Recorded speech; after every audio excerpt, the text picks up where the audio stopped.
Carbon, hydrogen, oxygen, nitrogen. By Ghost of Heraclitus.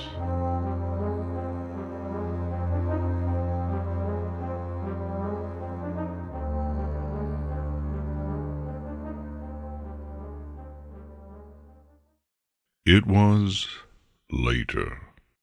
It was, of course, always later, except at those times when it was before. Night fell. Well, no, one of her ponies might think of it like that. Night was arranged, expertly at that, and she sat regarding the stars with a sullen intensity. She wasn't looking at them, she didn't need to. She knew where each of them was, saw the neutrinos flux and flutter across the skein of space.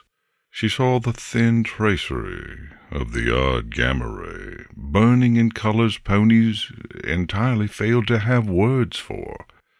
You can never get away from the stars, not really, but still she had been here, on this damp, dense rock, for long enough that she thought herself as being defiantly indoors, as she gave the twinkling bastards her full and undivided attention.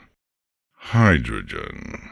It was all just hydrogen, and it wasn't even hydrogen doing particularly interesting things.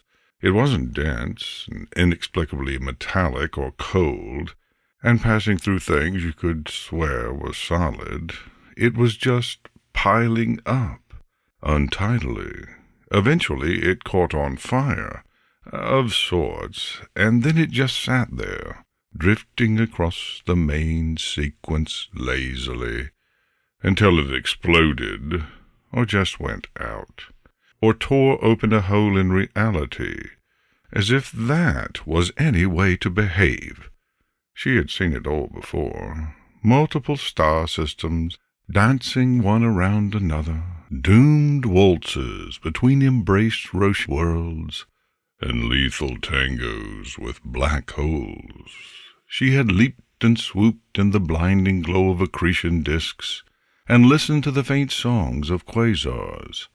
Mostly they hissed, or buzzed, or sort of wailed. Dull. But here now, here there were a few more things to work with. Mostly just four, really. CHON. Carbon, hydrogen, oxygen, and nitrogen. She'd seen them all, of course. Had her coat made soot black by the carbon winds of a dying red giant. Watched nitrogen being born in star hearts. Traced the slow drift of clouds of oxygen spilling from the innards of torn-apart nebulae. But here they danced to entirely new tunes, and in their ceaseless combining and recombining, they made such things as ponies, and meadows, symphonies, and love stories, paperwork, and hugs. She liked hugs best of all. She remembered Twilight talking about astrophysics as if she was there, dancing through the star winds herself, and remembered marveling at a mine made of leavings of glutton stars containing somehow the stars themselves, and the gulfs between, and, at the same time, also tea and cookies and laughter, and every frivolity under the sun. She regarded the stars again, and snorted. Second-raters. She leaned back in the comfortable gloom, and then shot back an aggrieved look, as if the radio wave hiss of distant suns carried, subtly modulated, an accusation. "Sour grapes," she muttered, giving one particularly cheeky-seeming G2V a baleful look. "Well," she grinned, gesturing expansively with a forehoof, "perhaps it is sour grapes, but I assure you, I am condemning them from inside a wine cellar.